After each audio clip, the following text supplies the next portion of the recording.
Alors le sujet de ce livre, c'est sexualité féminine vers une intimité épanouie. L'idée, c'est d'inviter les femmes à réfléchir sur elles-mêmes, sur leur sexualité, bien sûr, leur intimité avec elles-mêmes et à devenir ou redevenir souveraines de leur propre plaisir.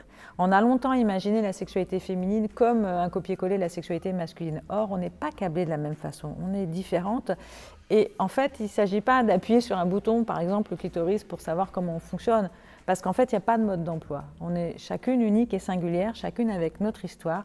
Et notre sexualité, notre plaisir, nos désirs même, ne dépendent pas de l'autre. Ils dépendent de nous-mêmes, de notre envie, de nous autoriser à être des femmes sexuées, sexuelles, désirantes, désirables et désirées. Donc en fait, c'est une invitation à un travail personnel et individuel, parce que personne ne va nous conférer cette souveraineté. C'est à travers le chemin que l'on vit à l'occasion de soi, de son parcours, de son histoire, de son éducation, de ses croyances, de ses blessures, de ses difficultés, de ses désirs aussi, que l'on va pouvoir se rencontrer. Donc en fait, j'aborde un peu toutes ces dimensions-là.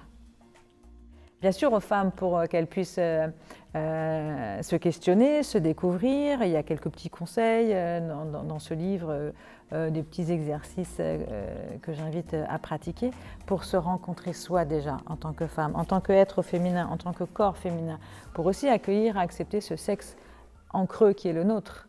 Mais il est aussi à l'attention des hommes, parce que finalement, est-ce que les hommes nous connaissent tant que ça? C'est pas sûr. Les hommes n'ont pas de clitoris, comme nous, on n'a pas de pénis non plus. Donc, à la fois sur la dimension anatomique, corporelle, mouvementale, mais aussi psychologique, spirituelle même, je pourrais dire, des femmes. En fait, c'est une invitation à faire la paix avec son histoire, à faire la paix avec cet héritage qui est lourd à apporter autant pour les hommes que pour les femmes du patriarcat.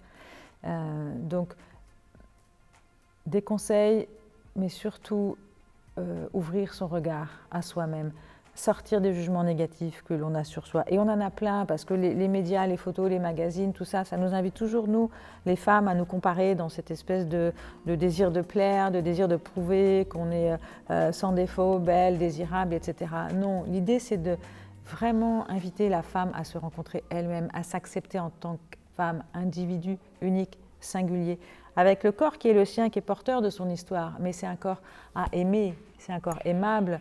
Donc, accueillir son propre corps, un corps à apprendre à aimer, à regarder, à honorer, parce qu'il nous sert tout le temps, tous les jours. Et c'est un corps qui nous fait jouir aussi, qui nous permet ce plaisir-là, cette sensorialité, cette sensualité, cette rencontre aussi avec l'autre. Donc l'invitation, elle est à se rencontrer soi-même pour, après, peut-être, ou en même temps, rencontrer l'autre. Mais en étant vraiment pleinement en soi, corps, cœur, esprit, si je puis dire. Il y a quelque chose qui a poussé en moi d'écrire, de partager, d'inviter les gens à réfléchir, de convoquer même, les femmes en l'occurrence, à prendre leurs responsabilités, de leur plaisir. Leur plaisir, notre plaisir à nous femmes ne dépend que de nous. Et voilà, j'accompagne les hommes et les femmes, je suis sexothérapeute donc depuis de nombreuses années. J'ai tellement envie de partager, d'interroger, d'interpeller même, de déranger. Donc ça poussait tellement fort en moi qu'à un moment il fallait que je le mette voilà, par écrit. Et j'aime écrire, j'aime jouer avec les mots, jouer avec les notes, les lettres, les phrases. C'est comme ça que ce premier livre a vu le jour.